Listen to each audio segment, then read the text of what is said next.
इस वीडियो में हम काइनेमेटिक्स पर डिस्कशन करेंगे। Kinematics is the branch of mechanics where we deal with the motion of object और पार्टिकल।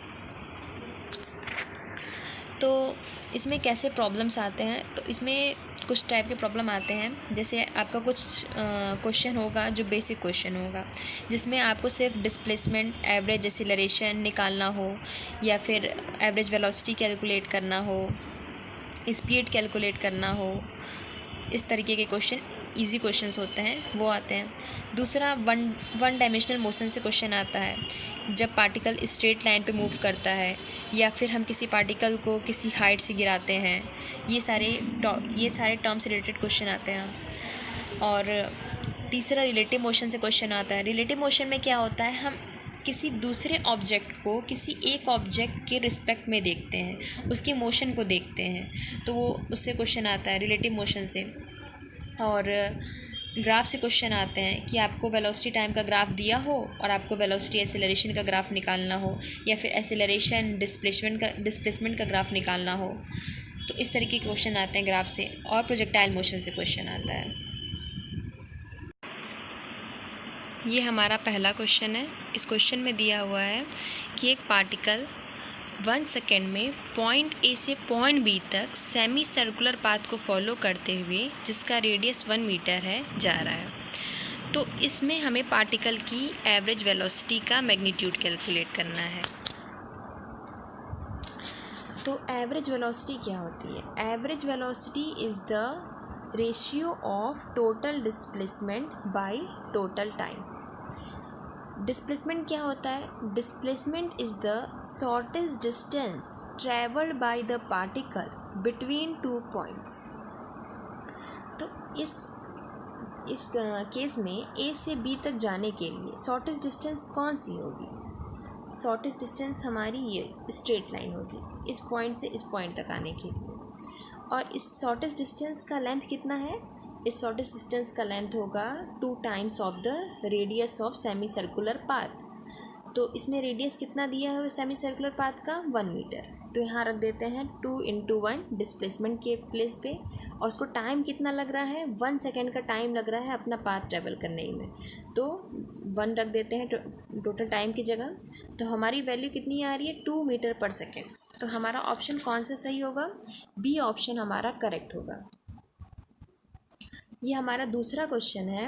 इसमें क्या कह रहा है कि एक टावर है जिसकी ऊंचाई h है, उससे हम एक पार्टिकल को ऊपर की दिशा में फेंक रहे हैं, और पार्टिकल को जितना वक्त ग्राउंड पे पहुंचने में लग रहा है वो n टाइम से हाईएस्ट पॉइंट पे पहुंचने वाले टाइम के। हमें h, u और n के बीच में रिलेशन निकालना है। तो क्वेश्चन के अकॉर्डिंग ग्राउंड पे पहुंचने वाला जो टाइम है वो हाईएस्ट पॉइंट पे पहुंचने वाले टाइम का n टाइम्स है। ठीक है, हाईएस्ट पॉइंट पे पहुंचने वाला टाइम वो टाइम होगा जब इसकी वेलोसिटी 0 हो जाएगी। आपने फेंका, बॉल ऊपर की तरफ गई और वो फिर एक पोजीशन पे पहुंच जाएगी जहाँ पे उसकी वेलोसिटी 0 हो जाएगी। वो पॉइंट जो होगा वो हाईएस्ट पॉइंट होगा टावर से। तो वहाँ पे हमारा टाइम कितना होगा, कैसे कैलकुलेट करेंगे? तो हम सभी जानते हैं कि v = u - gt होता है। जब वहाँ पहुँच रहा है तो v 0 हो जा रहा है, v की जगह 0 सब्सिट्यूट कर देते हैं, तो u - gt = 0 हो जाएगा। तो t कितना होगा? u/g। मतलब उसको हाईएस्ट पॉइंट पे पहुँचने में जो वक्त लग रहा है वो u/g का टाइम लग रहा है। अब हमको tg पर वर्क करना है। tg के लिए हम क्या करेंगे? इस केस में डिस्प्लेसमेंट कितना हो रहा है? डिस्प्लेसमेंट h का हो रहा है, टावर से ग्राउंड तक कितना? h का डिस्प्लेसमेंट, हाइट ऑफ टावर का डिस्प्लेसमेंट। और हमने डिस्प्लेसमेंट डाउनवर्ड डायरेक्शन में हो रहा है, उसको पॉजिटिव लिया है, तो बॉल की वेलोसिटी को क्या लेंगे? नेगेटिव लेंगे। क्यों? क्योंकि ये अपवर्ड डायरेक्शन में हो रहा है। और जी भी हमारा पॉजिटिव होगा क्योंकि ये भी डाउनवर्ड डायरेक्शन में है। तो हम इस फॉर्मूले को इस लाइन को थोड़ा सा और रीअरेंज कर देते हैं, तो ये टी जी में क्वाड्रेटिक इक्वेशन बन जाएगा। अब यहाँ पे श्रीधराचार्य फॉर्मूला लगाकर हमने टी जी की वैल्यू निकाल ली 2u plus √/4u² plus 8gh/2g।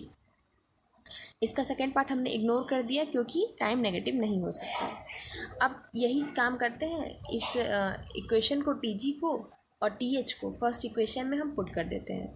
तो हमने क्या देखा कि यहाँ से हमें मिल गया 2u + √4u² + 8gh/2g is equal to NU/g।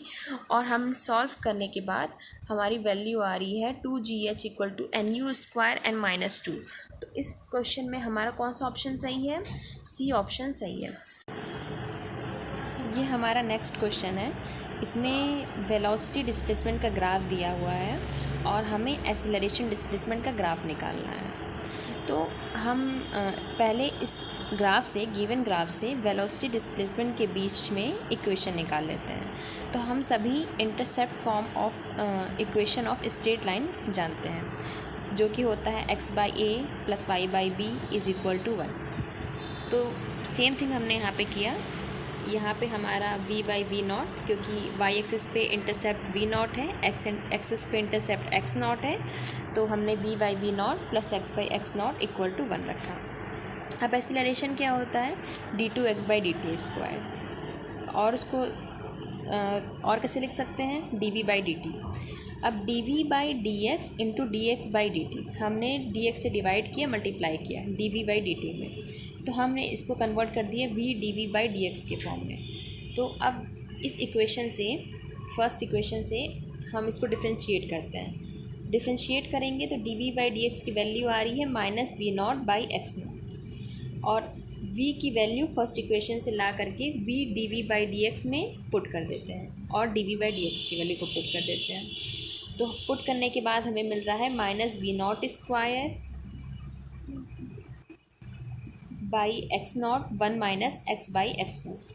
जब हमने कर लिया तो हमारा एक्सेलरेशन और x के बीच में क्या रिलेशन आ रहा है? -v0² x0 + v0² x0² × x। अगर हम y = mx + c से कंसीडर करें, इसको कंपेयर करें, तो इस इक्वेशन को हम y = mx + c से कंपेयर करें तो हमें क्या मिलेगा कि इसका जो m है वो कैसा है?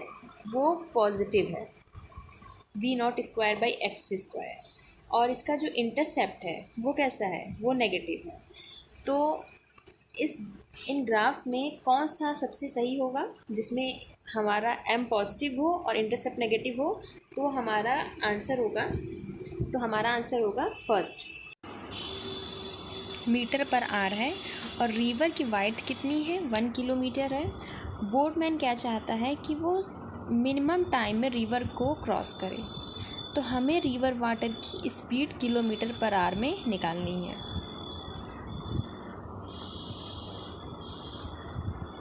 रिवर की वाइड्थ ये है, ये कितनी है? 1 किलोमीटर। बोटमैन क्या चाहता है कि वो मिनिमम टाइम में रिवर को क्रॉस करे। तो इसका मतलब है कि बोटमैन की परपेंडिकुलर वेलोसिटी पे रिवर के परपेंडिकुलर जो वेलोसिटी है बोटमैन की, उस पर कोई इफ़ेक्ट ना पड़े। तो उस पर इफ़ेक्ट डालने वाला कौन है? रिवर की वेलोसिटी को अगर हम कैंसिल कर दें तो उसकी परपेंडिकुलर वेलोसिटी पे कोई इफ़ेक्ट नहीं पड़ेगा। तो रिवर की वेलोसिटी को कैंसिल करने के लिए बोटमैन की कुछ वेलोसिटी होनी चाहिए जिसका मैग्नीट्यूड रिवर की वेलोसिटी के इक्वल हो और अपोजिट डायरेक्शन में हो। तो हम मान लेते हैं कि बोटमैन हॉरिजॉन्टल से थीटा एंगल पे बोट को आगे की तरफ बढ़ा रहा है। तो बोटमैन की जो हॉरिजॉन्टल मतलब रिवर के अलोंग जो वेलोसिटी आएगी वो कितनी होगी? v cos theta. और जो रिवर के परपेंडिकुलर आएगी वो कितनी होगी? v sin theta. तो v cos थीटा और v sin थीटा, तो v cos थीटा जो होगा वो vr के इक्वल होगा, मतलब रिवर के इक्वल होगा। और v sin थीटा कितना होगा? v sin थीटा होगा आपका डिस्टेंस जो कि रिवर की वाइड्थ है, और टाइम, कितने टाइम में वो रिवर को क्रॉस कर रहा है। डिस्टेंस कितना है? 1 किलोमीटर, और टाइम कितना है? 15 मिनट। 15 मिनट को हम यहाँ कन्वर्ट कर रहे हैं 15/60 से आर में। तो हमारी वैल्यू आ रही है कि v sin थीटा की वैल्यू आ रही है 4 km/h। मतलब साइन थीटा कितना हुआ? 4/5, क्योंकि हमें v पता है 5 है। तो अब हम आ जाते हैं v cos थीटा पे वेलोसिटी ऑफ रिवर निकालने के लिए।